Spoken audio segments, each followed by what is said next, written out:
بسم اللہ الرحمن الرحیم صلی اللہ تعالی علیہ وآلہ وسلم۔ تمام بھائیوں کو چھپے ہیرے میں خوش آمدید۔ ناظرین، خانہ کعبہ سے منسلک تمام دلچسپ حقائق آپ سنیں گے۔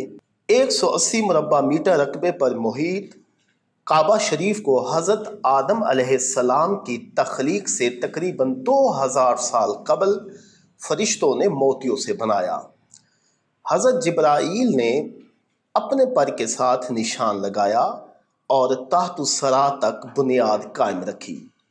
اس بنیاد میں کوہ لبنان، کوہ طور، کوہ سینا، کوہ جودی، کوہ ہرا اور کوہ زیتا کے پتھر ڈالے گئے۔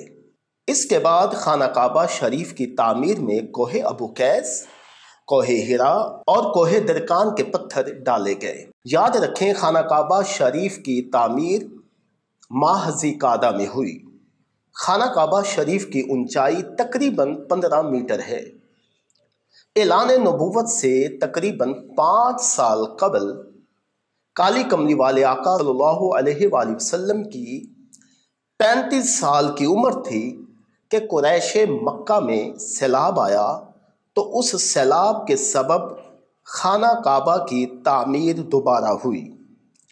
خانہ کعبہ کی تعمیر میں کالی کملی والے آقا سرکار کی بھی شرکت تھی۔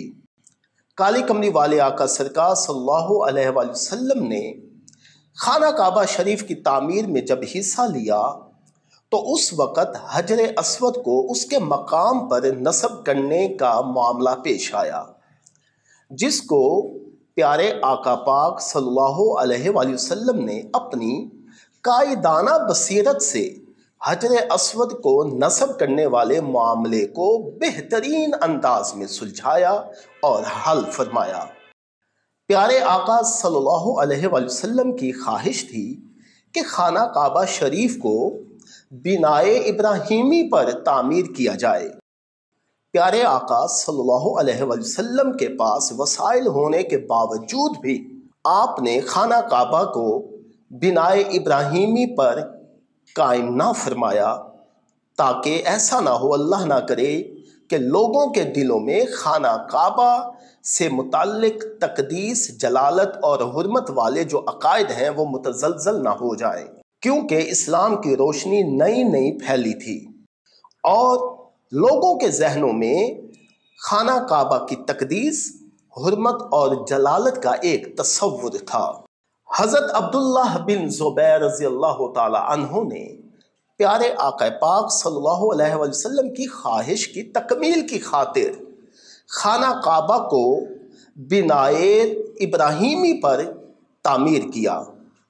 پھر اس کے بعد عبد الملک بن مروان کے نائب حجاج بن یوسف نے خانہ کعبہ کو تعمیر قریش پر تعمیر کیا۔ اس کے بعد خلیفہ ہارون الرشید نے امام مالک سے رائے لی۔ امام مالک، جن کا مکمل نام مالک بن انس بن مالک، جن کو امام مدینہ، امام دار الہجرت اور امام اہل حجاز بھی کہا جاتا ہے، آپ کی پیدائش 93 ہجری میں مدینہ منورہ میں ہوئی اور وفات بھی مدینہ منورہ میں 179 ہجری کو ہوئی۔ خلیفہ ہارون الرشید نے امام مالک علیہ رحمہ سے رائے لی کہ کیا خانہ کعبہ شریف کو گرا کر بنائے ابراہیمی پر تعمیر کرا دوں؟